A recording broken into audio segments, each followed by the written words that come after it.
um, just a couple of kind of to-dos kind of at the outset. This is not going to be financial advice, obviously. I'm not going to recommend that anybody do anything necessarily. I'm going to give you some things what you theoretically could do if you wanted to poke around with it at the end, but I am by no means suggesting that you should. I'm also not going to be making any sort of political or otherwise kinds of statements about the goodness or the badness of crypto. It is what it is, and it's not really my goal here. My goal is we are ostensibly an organization that's focused on growth, that's focused on doing innovative things, both helping our clients kind of see the future ourselves in terms of the things that we invest in, and then kind of build the future on the studio side. And that implies kind of, at least even if you choose not to participate in a new technology or an emerging space, to at least understand it and to know why you're not participating in it, and to not just sort of laugh it off or make fun of it for looking weird or looking silly, because as most things do, that's sort of the way innovation works. It looks like a bad idea at the beginning, and it's only later that you're like, oh man, it's so obvious in hindsight. So my goal is to, in an hour, and it's going to be hard to do. I was told I won't be able to do this effectively, but I'm going to try, is to give you an overview of how cryptocurrencies work, talk about some of the main ones, talk about some of the big trends that are kind of in the space, and give you sort of a broad canvas of some of the major players. There are hundreds or even maybe thousands at this point of tokens out there. It would be impossible to cover all of them. I'm not recommending the ones that I cover as being better or worse. They're just kind of some of the high points, and explain some of the concepts. So hopefully you'll walk away from this with a better understanding of kind of how cryptocurrencies work, what some of the major ones are, and what one can theoretically do with it, and why some people think it's interesting or compelling. It's obviously been in the news a lot. It was on the cover of The Economist a week and a half ago. It's regularly showing up in the Wall Street Journal, et cetera. And for anybody who's ever been who's active in the space, once you get into it, you can't help but talk about it. And when you talk about it, you try to explain it to your family over Thanksgiving or whatever it is, they just sort of stare at you blankly. And it's sort of difficult to kind of wrap your head around. And so what I want to start with is kind of the best explanation I've ever seen for how this stuff works. And then hopefully you'll be able to then understand kind of how each of the tokens kind of operate using these sort of general principles. So let's start with what Bitcoin is. Bitcoin was the first cryptocurrency. It was created in 2009 and was meant to kind of be digital money, basically. It was created by somebody named Satoshi Nakamoto, who is anonymous. It may not be one person, it may be multiple people. Nobody knows who Satoshi is. Satoshi is the largest holder of Bitcoin and has never sold any of it, which is pretty interesting. Some people think Satoshi died. Nobody really knows.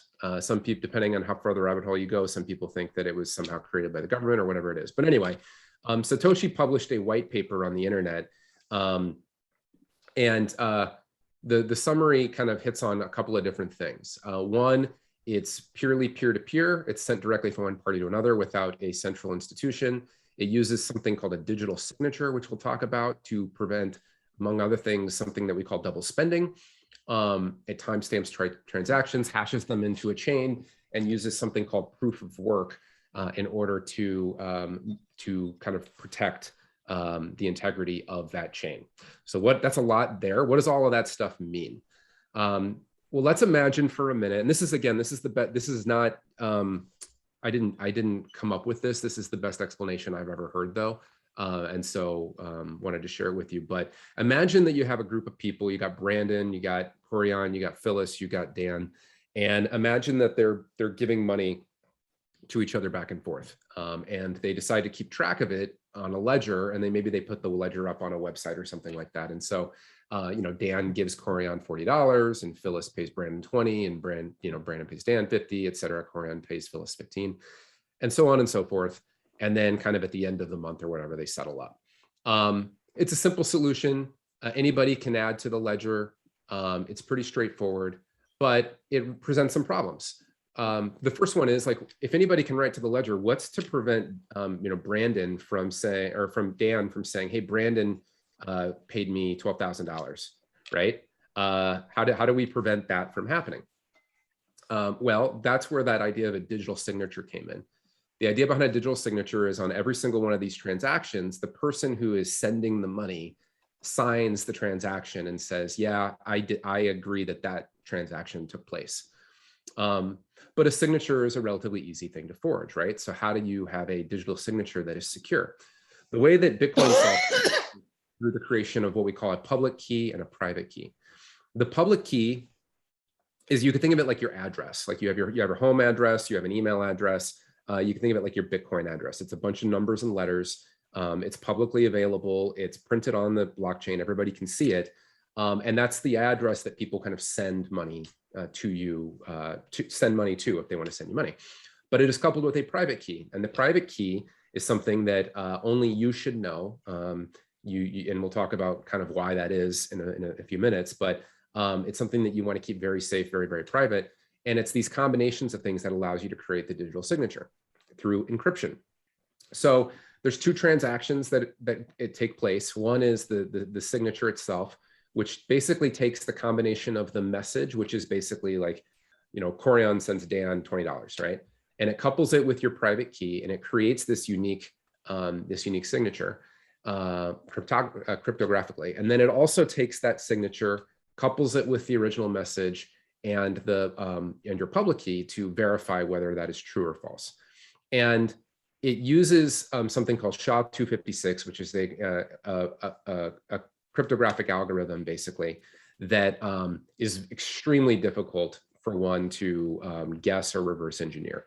And you can do the math kind of in your own time to see what 2 to the 256th number of possibilities is, but needless to say, like, it's extremely difficult. Some people think that it's basically the same type of security that Chase is based off of, all of your banks are based off of, etc.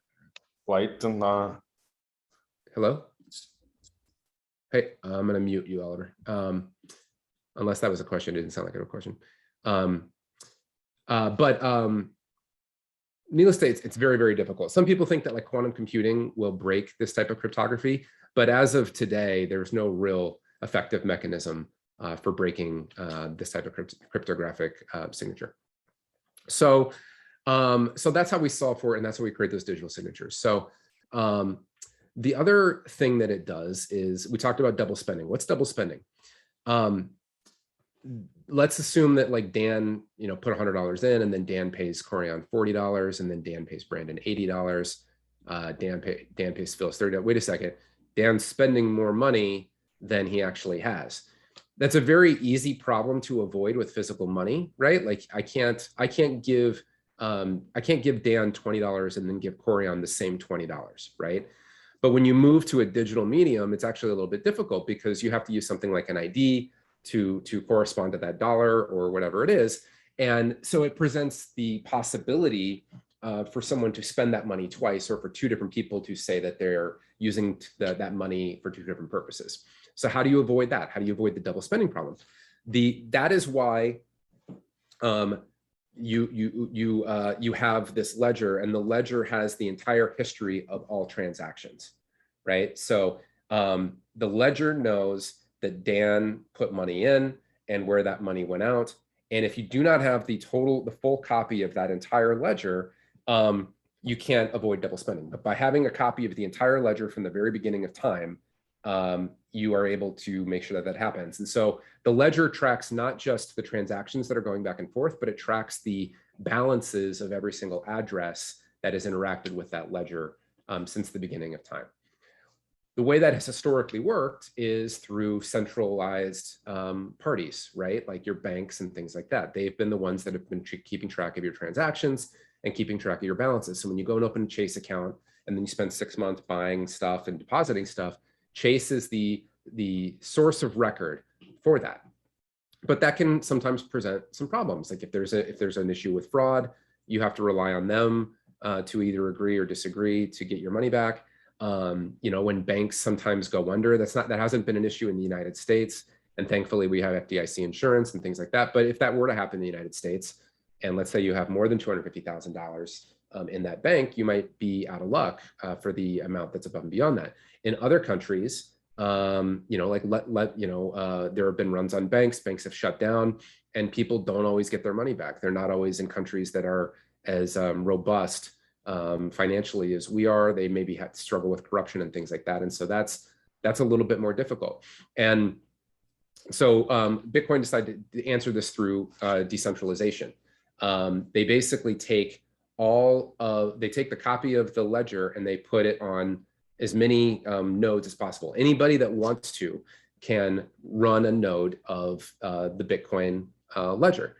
And all of the other cryptocurrencies kind of work in a similar way. And this was the first light bulb moment for me. When it was probably like 2015 or something like that. I didn't buy Bitcoin because I'm a dummy. I bought something called Ripple, and because I was curious about it, and it was a lot cheaper than Bitcoin. And so I was like, oh, I'm going to try that out. And so back then, like the UI was really difficult and frustrating, but I was able to kind of figure it out. And I think I bought $100 worth of Ripple. And I didn't think about it again for 3 or 4 years until 2018, maybe, when there was the last kind of big run up. And I was like, oh, I wonder what my Ripple is worth. And I went to the site that had my wallet, which is kind of what you would think a wallet does, is it stores your Ripple. And that company went out of business. So I couldn't log in to my wallet. And so I panicked. I thought I didn't really, it was $100, but I didn't panic because I thought, but my money's gone. That's a bummer. But then I read it about a little bit more and I remembered, oh yeah, I have my private key. And I went to another website that hosts Ripple wallets and I entered my private key and my money appeared in my new wallet. So even though that other company went out of business, I was able to get my money back because I had my private key, and the reason why that worked was because my balance and my record of transactions was stored on a decentralized ledger. It wasn't stored at that central party. And so it was more robust. Even though that company went out of business, I was still able to get access to my funds. And so that's one of the reasons why crypto has taken off in emerging markets and things like that. Countries where they have government instability, financial instability, is they can literally get on a plane, they don't have to deal with the bank. They can arrive in another country and they can get access to their money because it's not being held in a bank in the country that they left. And so that was the first kind of big light bulb moment for me. I think that's been the light bulb moment for a lot of people. But so that's the idea behind a distributed ledger. But how do you know which ledger is accurate? Like, what if somebody decided they wanted to fudge with the ledger? That's where this thing called proof of work comes in. The basic idea is that whichever ledger has the most computational work done, that is the authoritative ledger. Now, what do I mean by computational work? When the way that blockchain works is they take the computers are listening for transactions. They bundle those transactions into what they call a block, and then they run the encryption on it, and it outputs this 256 character bit string of ones and zeros. What the computers are doing, and when you hear about miners, what miners basically are doing is they take that block of transactions and to validate it, they say, hey, there is a special number that when I add that number to the end of the ledger, the output of the string starts with a bunch of zeros. And just to kind of visualize what I mean by that, the way that this works is, this is a hash calculator. You enter any message, right? So in this case, this string here, and it outputs this is actually a 64-bit, which takes or 64 characters. It's basically like 4 bits. So it's turning those ones, the 256, into a 64 character string, but it's the same idea. And if I were to change just one character like that, I get a completely different hash, right? But if I go back, it's always going to be the same. So as long as the message is identical, the message is always going to be the same. So if I append this special number to the end of my message, it's going to change that what gets outputted, and it's going to start with a bunch of zeros. This is a very difficult number to figure out. There's billions of combinations that one could theoretically try. And so what miners do is they take a computer, and the computer basically tries all of these different numbers to see which one will turn this, will spit back when combined with this block, a number that starts with a bunch of zeros.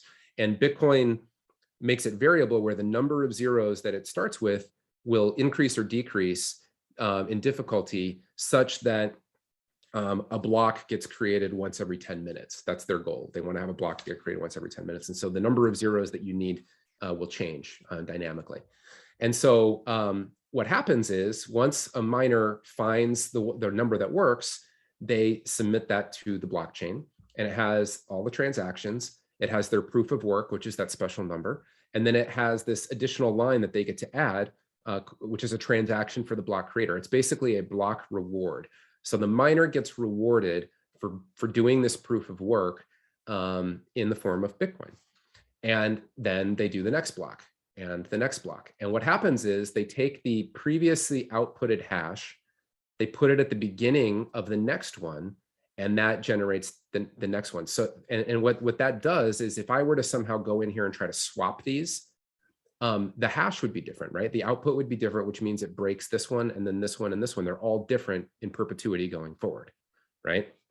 So just to kind of show why that is tamper evident or tamper resistant, imagine that we have a chain that's going here. And then let's imagine that Brandon is a nefarious character and he decides to try to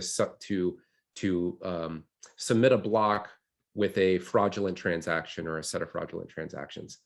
His version of the chain is basically competing with the authoritative version of the chain that most people are using. And this one has a whole bunch of computational work behind it because it has the rest of the Bitcoin community all working off of this version, and then it's just him working off of this version. So theoretically, somebody could temporarily try to keep up, right? But eventually they're going to not be able to keep pace because they're not able to apply as much computational work as the rest of the community. And as a result, his chain quickly becomes irrelevant. They start to ignore his chain. So that's why when you do a transaction, you'll see there's a little bit of a delay in terms of the number of confirmations. And the way I've heard it described is like, imagine like a mosquito kind of coated in layers of amber. The more time passes, the more confirmations you have because more of the nodes on the network are agreeing that this was the authoritative version of the chain, and it becomes harder and harder to change. So you could theoretically change it at the very beginning, which is why there's sometimes a delay of 5 or 10 minutes with getting a transaction to go through. But over time, as it propagates through the network, this becomes the one that is authoritative because it has the most proof of work behind it. Now that's very expensive from an energy perspective, which is probably something you've heard about in the news, that Bitcoin uses a lot of energy. That's the reason why it uses so much energy. And we'll get to a solution to that a little bit later. The rewards also decrease over time. So in the beginning, miners who completed a block and submitted it to the blockchain would get 50 Bitcoin as their reward. And then in 2012, it got cut in half. If you ever heard of something called the halvening, that's what this means. And right now it's 6.25 Bitcoin. It also is becoming more computationally expensive. In the beginning, you used to be able to do it with just like a desktop computer or a laptop or whatever it is. And now you're having to run these very special purpose devices called ASICs and things like that in order to compete for these rewards. It's getting harder and harder to get these rewards. People are doing things like creating mining pools where they pool their resources with a whole bunch of other people, and then they share in the reward. They fractionalize the Bitcoin awards that they get. If you've heard of Bitcoin farms, it's basically like a room that just has a bunch of these ASIC miners going. They try to set them up in cold places or places where energy costs are lower. All of that stuff is kind of related to the mining rewards. But this mechanism has created a situation where there will only ever be 21 million Bitcoin mined, and that'll be it. So kind of similar to like Austrian economists who believe that gold is a good thing. one of the reasons why they believe that gold is good is that it has a fixed supply. And they don't believe that, like fiat currency, which is what all of the major financial systems have currently, is a good thing because you can theoretically print it in perpetuity. And so some people think that's a good thing. Some people think that's a bad thing, right? Many modern economists don't see anything wrong with fiat currency, but that is one reason why people who would consider themselves like Austrian economists gravitated to Bitcoin early on, was because of this idea of a fixed money supply. Bitcoin's very volatile, right? You've probably seen where it goes up like crazy and then it plummets like crazy. In 2017, the last big run up, I think it hit 20K. Everybody looked like a genius. And then 2 months later, 3 months later, it was down to like a low of 3K. That's a very volatile swing. But the creator of Bitcoin believed that that was a feature, not a bug. They wanted that to happen. And their belief was that these boom cycles and the ability to speculate on the currency would be what would drive its adoption. Nobody speculate, there's not a huge amount of upside in speculating in something like a dollar, because the dollar is relatively stable. The upside of this creates arbitrage opportunities, creates opportunities to make a bunch of money. That's what drives initial adoption. And then as more and more people come in with each kind of boom cycle, some of them wash out with when it busts, but with each boom cycle, more and more people adopt it over time. And then you get to a place where eventually it stabilizes, but at that point, many people are using it, and it's very, very valuable. So that's kind of the idea behind Bitcoin. I think that's the main stuff. Any questions about Bitcoin before we get started, or before we move on? It used to be really hard to get, but in 2012, Coinbase came on the stage, which is a centralized exchange. It allows you to buy it much easier. Software wallets started to emerge. But one of the things that people run into with software wallets is it's a little bit risky. I mentioned that private key thing. If your wallet has a private key, and if a hacker were to come and to hack your private key, they can take your money. And there are many stories of people who have lost $10,000, $50,000, $100,000, millions of dollars. Some people estimate that as much as 4 million Bitcoin are gone because people lost their private key. Many more, 4 million Bitcoin rather, not $4 million. And lots more Bitcoin get stolen from people because they don't keep their private keys secure. Hardware wallets were designed to kind of combat that. A hardware wallet is a device that plugs into your computer via USB, but it is not connected to the internet. And what happens is you connect it to an exchange or to a software wallet only when you want to do a transaction. And so you type in your special thing for your hardware wallet, you do the transaction, you unplug it, it's only connected to the internet very, very briefly for a couple of seconds, and it's much harder for somebody to get access to. But even with that, if you divulge your private key from your hardware wallet, people will be able to take it. The benefit of the hardware wallet, again, is like, let's say your hardware wallet burns up in a fire, you can just go buy a new hardware wallet, input your private key, and now all your money is still there. But it becomes really important to protect your private keys. So if you do decide to get into crypto in any way, one of the critical things is you protect your private keys. You don't share it with anybody. You don't keep it online in any fashion. You don't email it. You make it really difficult for people to get. Most people keep it in some form of their private keys, like on paper, written down somewhere. Some people will take half of it and put it in one place and half of it and put it in another place. Bobby asked if you could store it in a bank vault, like a safety deposit box, theoretically, and it depends on I think a lot of people do that. It depends on how tin hatty you are. Lots of people, as they go down the Bitcoin rabbit hole, get worried about banks. Your safety deposit boxes can get seized the same way. So the FBI has raided safety deposit boxes before, things like that. So it just depends on how careful you want to be. Some people feel like that's safer than trusting themselves to keep this piece of paper safe, and they lose it or spill coffee on it or whatever it is. So, but yeah. So that's Bitcoin. So what is Ethereum? Ethereum came around 2015, and it came up with this idea of what is called a smart contract. Basically, people said, hey, this blockchain-based technology and this cryptography is really interesting. This distributed ledger is really interesting. And The only use case people are using it for is basically for digital money.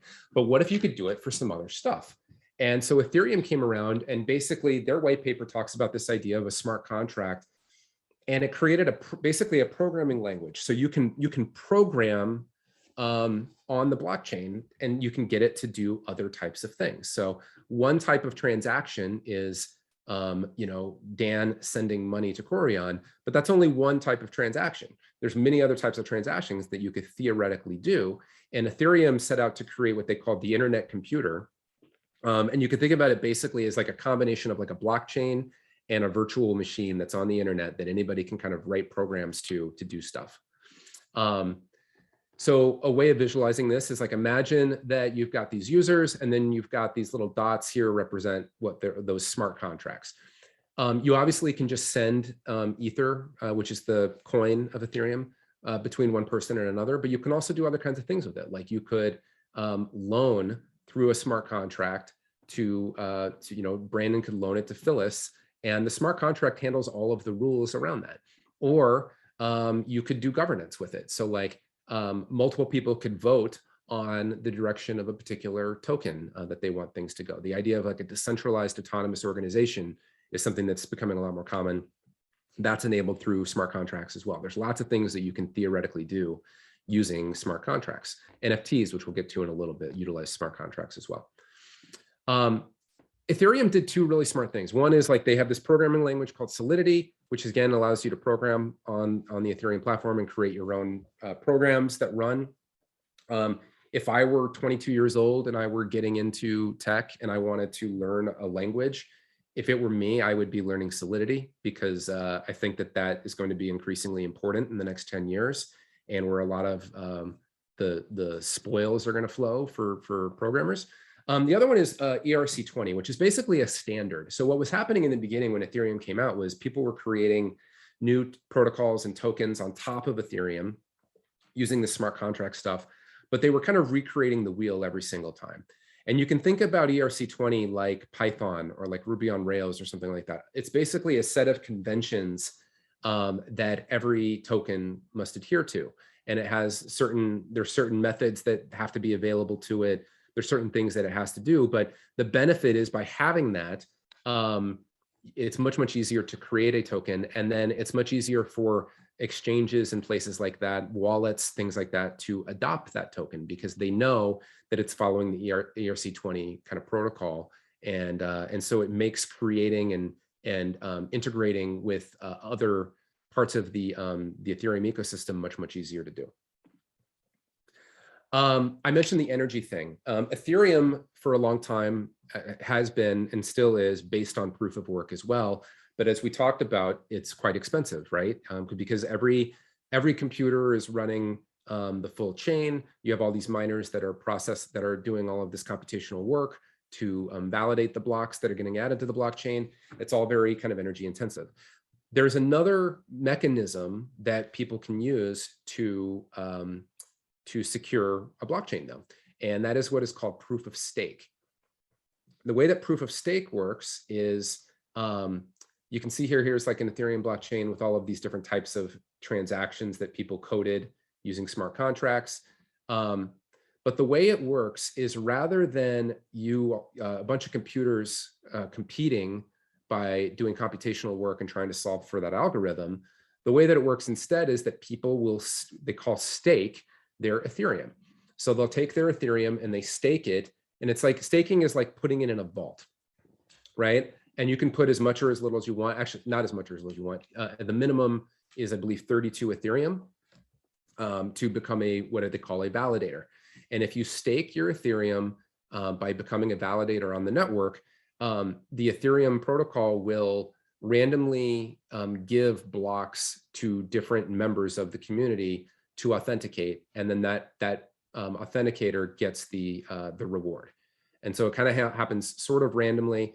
It is a function of how much you have. So 32 is the minimum, but the more you stake for your validator, the more likely you are going to be to get some of those rewards.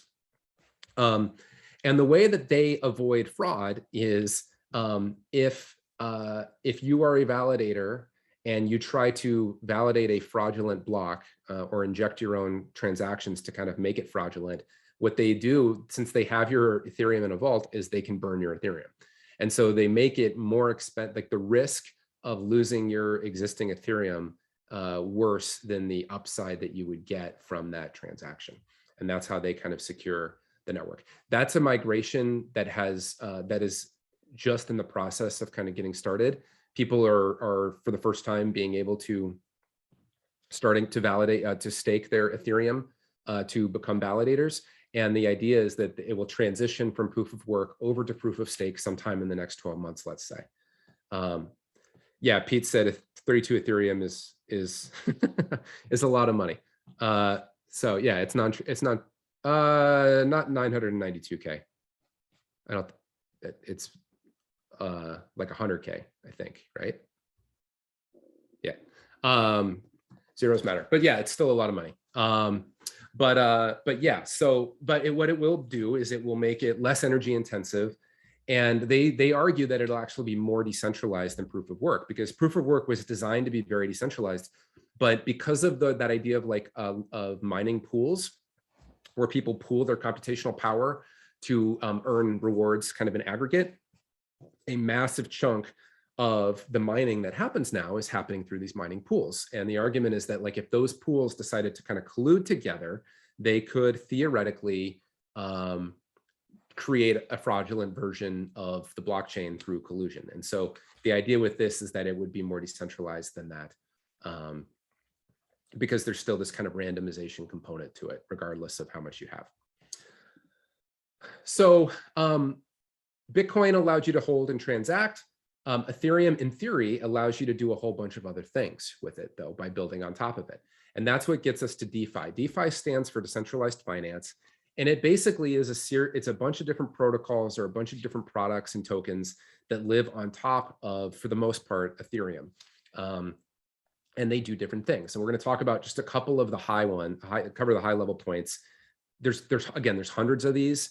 I'm not suggesting that these are the best ones, because there's going to be multiple versions of any one of these things, but these are some of the more famous, more well-known ones. And it'll give you a sense of what people are trying to do. But what people are basically trying to do is they said, hey, we have this decentralized blockchain for like, we can decentralize money theoretically. What else could we decentralize? We could theoretically decentralize the entire financial system and move it from one that is consolidated by a bunch of kind of industry players and incumbents. People got really disenfranchised, for example, with the big financial crash in 2008, where these existing players who were really big and quote too big to fail were the ones that were arguably the bad actors, and they were the ones that were bailed out and protected. And in fact, there were rules put in place preventing new entrants from kind of coming in. So they almost by messing up, they kind of secured their place. And so a lot of people that left a bad taste in people's mouth. So they're like, well, what else could we decentralize? And so in 2017, the first kind of major one created was called Maker, and it did a whole bunch of different things. It introduced the idea of a stable coin, what is called collateralized minting, and then as well the idea of DAOs, decentralized autonomous organizations, and governance tokens. So what does all that mean? First of all, stablecoin. A stablecoin, as I mentioned, Bitcoin has a tremendous amount of volatility to it, right? So in actuality, if you think about what you use money for, like a store of wealth and a way to transact, there's a really good chance that Bitcoin does not become the primary way that people transact in a decentralized financial world because of its volatility. It becomes the thing that people buy and kind of store their wealth in to a large degree because they're betting on it, continuing to increase in value and things like that. But it's expensive, right? Like there's the famous story of the guy that bought pizza with Bitcoin back in the day, and boy, doesn't he feel sorry, because he probably bought a pizza for what in today's dollars would be $10 million or something like that, right? A stable coin minimizes volatility by basically having a fixed exchange rate relative to another currency, typically the US dollar. And there's a couple different flavors of it. There are ones that are backed by the fiat currency. So USDC, it's a stable coin created by Coinbase. There's one called Tether or USDT. Those are both backed by fiat reserves. But there are also crypto-based ones like DAI, and DAI is backed by Ethereum. There's also a difference between USDC and USDT in that these are centralized and DAI is decentralized. DAI is created and managed entirely through algorithms, and so it's a little bit unique that way too. These, you could still argue, have a centralized authority. This one does not. It's completely decentralized. And the way that that works is, let's say Corian wants to create some DAI. He does this this minting process where he basically, again, kind of stakes his Ethereum into a maker vault, and by staking his Ethereum, he gets to mint a certain number of DAI tokens, and they have a rate that they maintain, a collateralization rate. So what happens is your Ethereum, the Ethereum that you collateralize has to always stay, I think it's 150% above the value of whatever the coins are that you are minting in exchange. And so if for some reason Ethereum crashes to a huge degree and you're over collateralized in your DAI, your Ethereum can get liquidated. And so that's the mechanism that they use to kind of make this whole thing self-police itself. And so as long as you can decide ultimately how much risk you want to take in terms of what you want your collateralization rate to be. But most people try to be relatively conservative with it to be able to, because they realize that Ethereum is volatile and they want to withstand any type of kind of Ethereum crash that they might encounter. And so, but by doing this, you're effectively kind of making money out of thin air in a way, right? Like you take your Ethereum, you mint DAI with it, and then eventually you have to pay the DAI back to get your Ethereum back. But in the meantime, you can take your DAI and you can go execute trading strategies and go do other things in the ecosystem with it. So that's how that one works. And what stablecoins let you do is a couple of different things. Like it allows you to get in and out of various other cryptocurrencies without having to pay fees. So for example, like you think about, like, if I wanted to send you a wire transfer, I have to pay a $25 fee. I have to wait 3 days for that to go through. I can send you DAI or USDC or USDT and pay almost nothing in fees, and you get it almost instantaneously. I can also take my DAI and I can sell it in exchange for Ethereum or exchange for Bitcoin or something like that. And again, I don't have to pay the transaction fees that like a Visa would charge me if I try to buy Bitcoin on Coinbase using my credit card, right? So for people who are trying to go more and more into kind of DeFi land, they will, they'll store their wealth maybe in Bitcoin or in Ethereum, and then they keep kind of their liquid money in DAI or USDT or USDC or something like that. And that's what they use to kind of get in and out of various tokens to transact with other protocols and things like that, without having to bear the volatility risk of like an Ethereum or a Bitcoin. The other thing that they introduced was this idea of a governance token. And Maker is the first or the most famous decentralized autonomous organization. So just like they decentralized money, and just like we're decentralizing other aspects of the financial system, they decentralized governance as well. And so the way they do that is with this smart contract system. And people who own Maker tokens get the right to vote on various proposals that can help shape the future direction of the protocol. And the amount of voting power you have is relative to the amount of Maker that you have, and that is a common approach that many of the newer tokens and the newer protocols are also taking, and it's kind of consistent with sort of the crypto ethos of decentralization and things like that. There are many people who believe that in the next 10 years, many people will work for decentralized autonomous organizations where you can just come in at a whim. You can interact, you can decide how much involvement you want to have. If you're a designer, you could design the wallet. If you're a programmer and you know Solidity, you could help program on the protocol. You can do marketing for it, that type of thing. And you can earn these tokens that you can then go and sell on an exchange, or you can use for voting, and you can do all kinds of stuff with it. And so some people think that that's the future of work even. Who knows if that's right, but needless to say, like most of the newer protocols, the new crypto tokens that are emerging have some form of decentralized governance baked into it, and they usually do it through a governance token. which is why it can be kind of confusing for people when you read about Maker or you read about some of these things. Is like they'll have DAI, which is their stablecoin, and then they have their Maker token. The Maker token is a governance token. It has its own value. It can also be bought and sold, but by holding it, you get to participate in the governance of the underlying protocol. That's how that one works. So that's Maker, and that's stable coins and minting and all that kind of thing.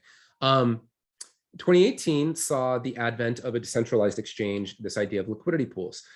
So I mentioned, you have a centralized exchange, but that still is, there's a single custodian that's kind of managing all of this, and they have assets that they keep kind of in their treasury to make sure that they can facilitate various transactions. If I want to sell my Ethereum and exchange it for Zcash or something like that, they maintain the assets that they need to be able to make sure that that happens and there's not a run on a particular token or whatever it is. Uniswap came around and tried to create what is called a decentralized exchange. So it's the exact same thing, but there's no centralized authority. And the way that they do that is through the use of what are called a liquidity pool. A liquidity pool is basically pairs of tokens, so Ethereum and USDC or whatever it is, which are exchanged by traders. And whereas in like the stock market, we have this idea of market makers who provide liquidity in two pairs of stocks or two pairs of currencies or whatever it is, and they earn fees when traders are buying and selling those tokens. By participating in a liquidity pool, you get to earn the fees that market makers would earn, or that the custodian would earn in the case of Coinbase. So the way that works is, let's say Phyllis has some Ethereum and has some DAI, and that she wants to contribute to the liquidity pool to provide liquidity. So she'll take both of those in whatever the ratio is that they need to have, and those fluctuate, and contributes it to Uniswap. And that allows other people like Dan to come in and say, all right, I want to exchange my Ethereum for DAI. And so he'll give Ethereum in exchange for DAI at whatever the exchange rate is at that given time. And there's a transaction fee that happens there that Uniswap collects and pays out to the people who are contributing to the liquidity pool for Ethereum and DAI. And this works both directions. So if he wanted to contribute DAI instead and get Ethereum back, same thing. And so what happens is she puts this into Uniswap. She earns a liquidity token, which is basically the right to these fees.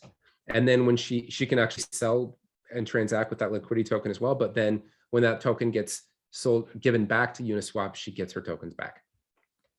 So again, it's just another example of taking middlemen and taking centralized parties from the existing financial system and decentralizing it and passing a lot of the benefits that middlemen historically have received to the people who are kind of putting skin in the game in a decentralized fashion.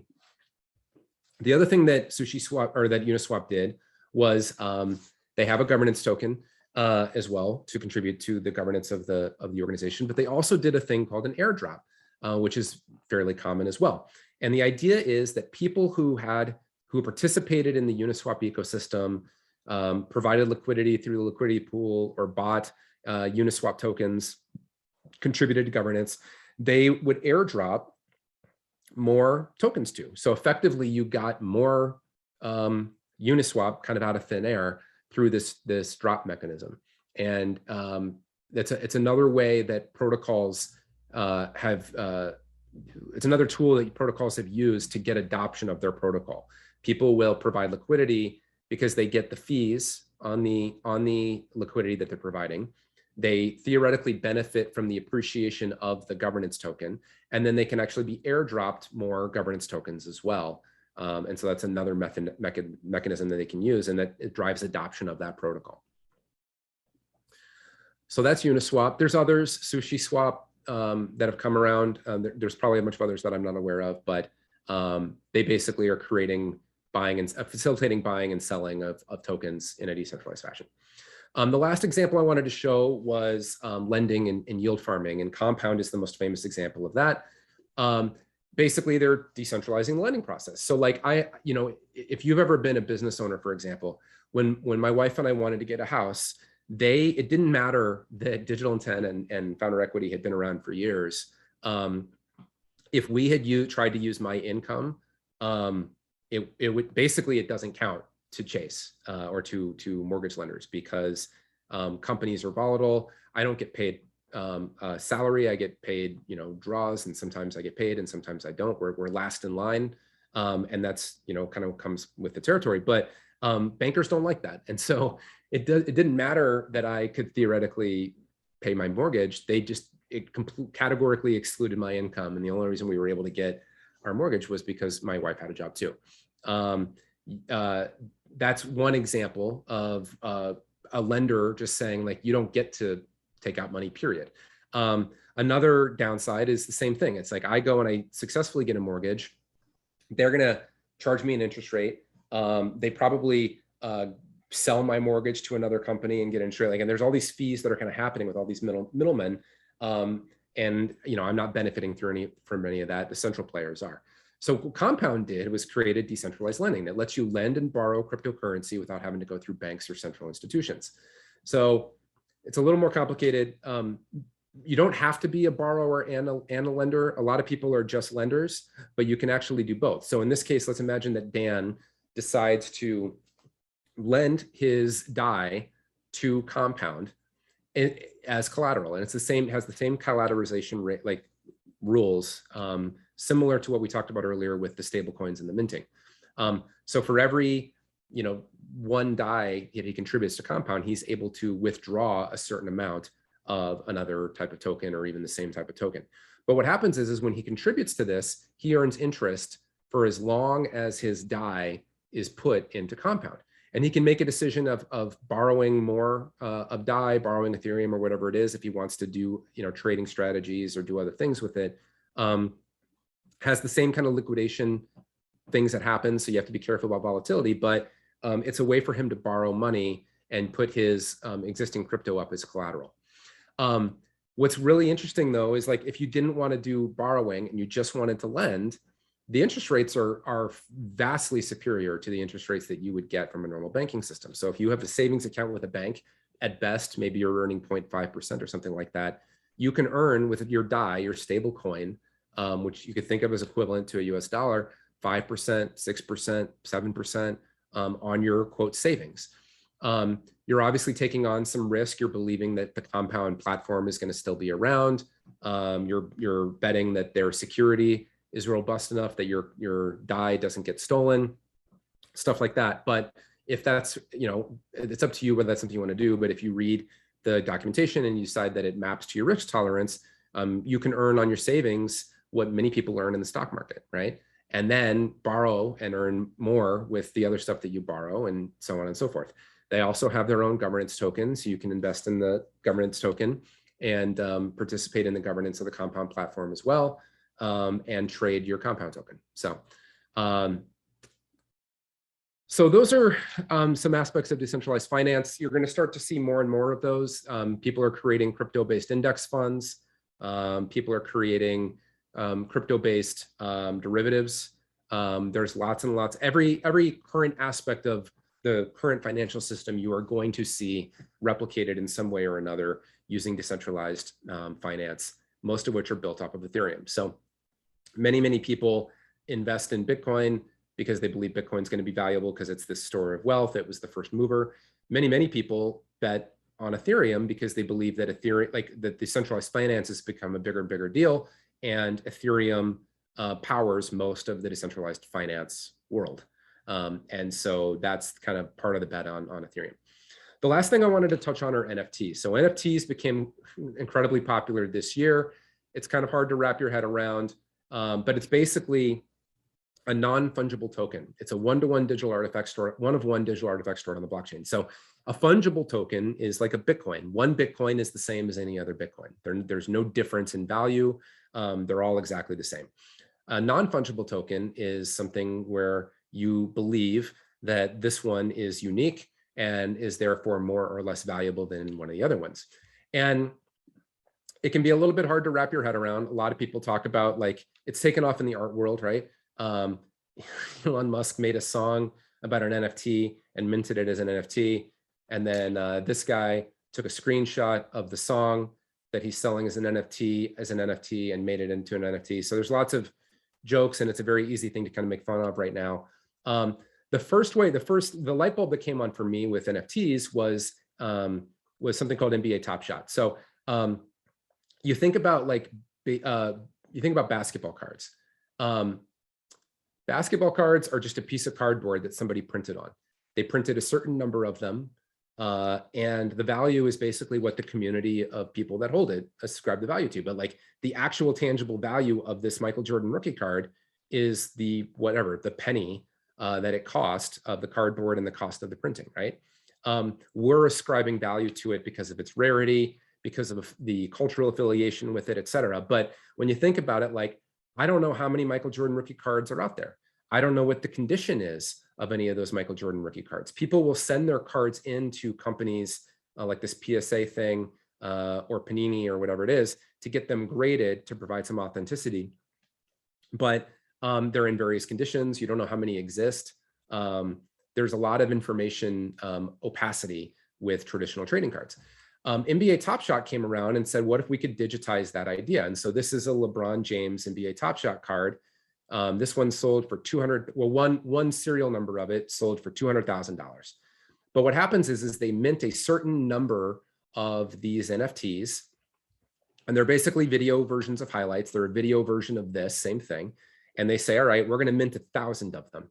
They're all in pristine condition and they're all on the blockchain. So you know exactly how much each one of them is worth based on how much they're bought and sold for at any given time. And it's all stored on the blockchain, and that's how people kind of ascribe value to it. So generally speaking, on NBA Top Shot, lower serial numbers are worth more money, higher serial numbers are worth less money.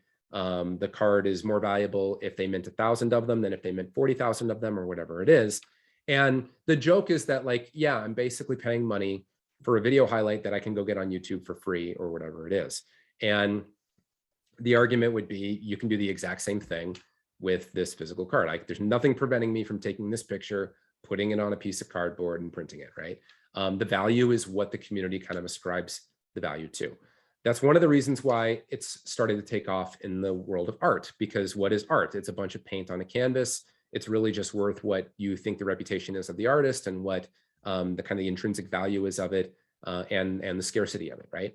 So it's taken off kind of in the art world. CryptoPunks is a famous example. They were the first real famous NFT. Bored Ape Yacht Club sold at Christie's for $22 million. So it's starting to kind of gain some legitimacy. But NFTs have some, other than like total price transparency and the, kind of the blockchain components to it, there are some other interesting things that you can do with it. So let's say that Corian decides to mint an NFT, and he goes on to OpenSea, takes his design, mints it on NFT or on OpenSea, which is an NFT marketplace. And then let's say that Brandon comes in and likes that one and decides to buy it. He puts his Ethereum and sends it to Corian. Corian now has Ethereum, and Brandon now has his Bored Ape, right? And let's say that then Phyllis comes around and says, I actually like that Bored Ape. I want to buy it from you, and I'm going to give you more money than what you paid for it. And Brandon says, I think that sounds like a pretty good deal. So they decide to trade. And now Brandon has Phyllis's Ethereum and Phyllis has Brandon's Bored Ape.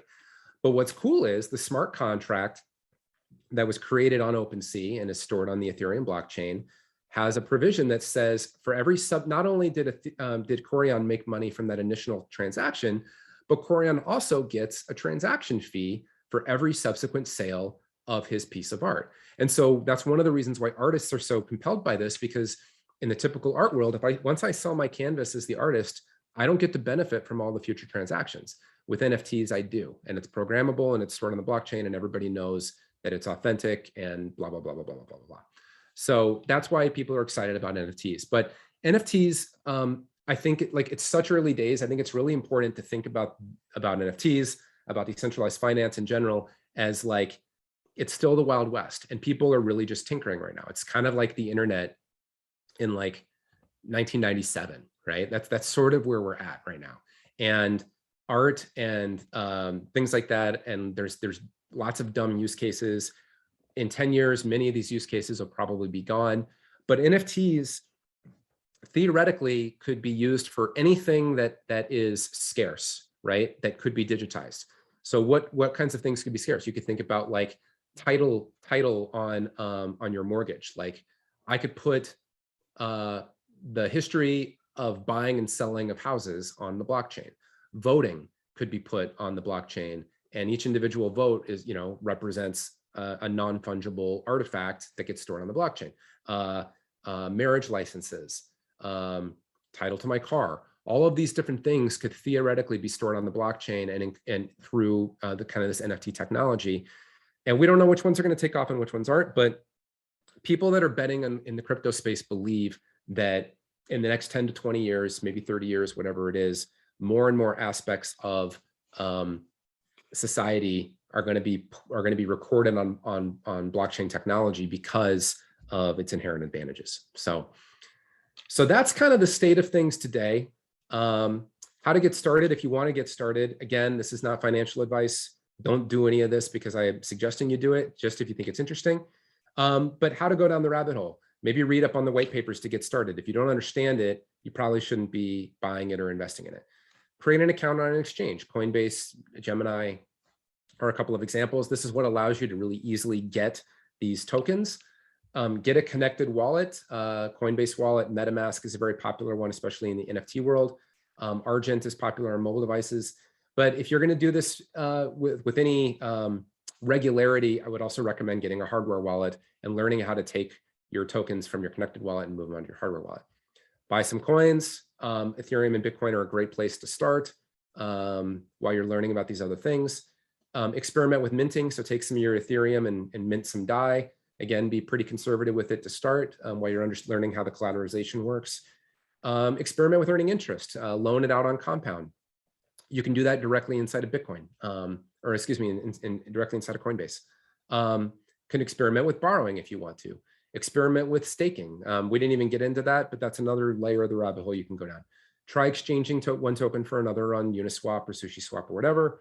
Experiment with buying NFTs. You need a MetaMask wallet in order to use OpenSea or another software wallet to do that. But and then the government is trying to keep up, but they're behind. But they are going to want to tax this stuff, and it's only pseudo-anonymous. Like, this stuff is stored on the blockchain. It's publicly available. And if anybody can kind of reverse engineer what your public ID is and assign it to a person, it would be the federal government. They have a lot of resources at their disposal. So just save yourself the trouble.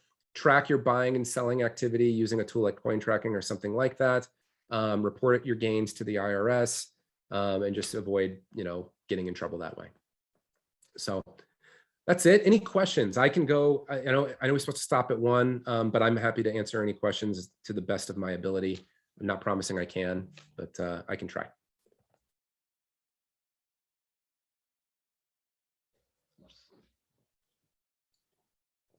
Did our investment in Kraken go through? Yes, we own a small amount of Kraken Ventures, which is Kraken's venture fund. Kraken is another exchange, and they have a Kraken venture fund that invests in other tokens, emerging crypto protocols, things like that. And we are investors in Kraken to a small degree. We have a small stake in them. Other questions?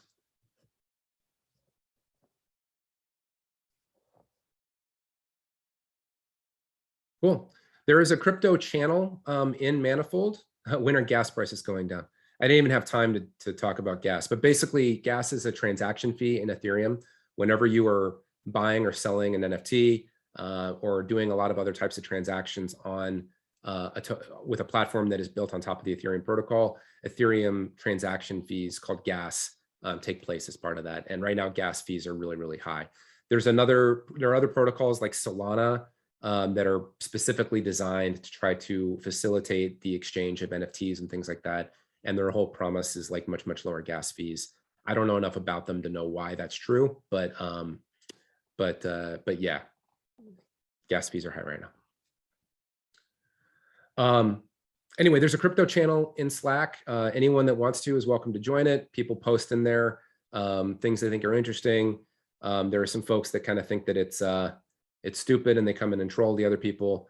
Again, it's up to you to make up your mind how important you think this is. But at a minimum, my hope is that now when you're talking to clients, when we're talking about evaluating venture deals and things like that, I have a crypto component to it, that you understand more than you did. And to the degree that you want to get invested in it yourself, be careful, do your research. But have fun. It's a really fascinating space. And I think for the, as you see the enthusiasm inside of the crypto channel and just sort of in the world in general, it feels a lot like the internet felt like in 1997. It's a really exciting time. A bunch of these things are going to go out of business or just fail to exist, but some of them won't. So to the degree you want to dabble in it, have fun, be safe, and yeah, join the crypto channel and participate. So I think that's it. Thanks everybody for joining. We went a couple minutes over, but I appreciate you listening. Thank you. Thank you. Bye.